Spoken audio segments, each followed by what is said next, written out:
అంత టైము కూడా మనం పనులే చేస్తాం కదా, చాలా టైం మనకి ఇంకా మిగిలి ఉంటుంది. 1 గంట ఇదేదో చెప్తున్నారు ఇప్పుడు బాగుంది కదా, నేను రాస్తాను ఏమైనా సరేనని చక్కగా ఈ వరలక్ష్మి స్తూపం దగ్గర ఒక నిర్ణయం చేసుకుని మీరు ఒక బుక్ తీసుకెళ్ళండి. మీకు ఇక్కడ ఎవరైనా అడిగినా ఇస్తారు ఆశ్రమంలో. తీసుకెళ్ళి మీరు రాస్తాం మొదలు పెట్టండి. ఎట్లా ఉంటుందో మీకు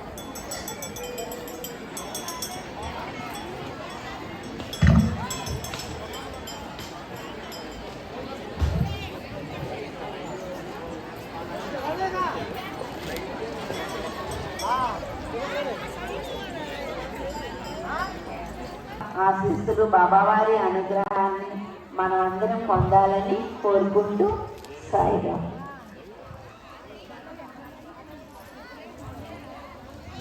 సాయిరాం అంటే మనిషి ఎందుకు పుట్టాము, పుట్టి మనం ఏం సాధిస్తున్నాము, మనం మంచి చేస్తున్నామా చెడు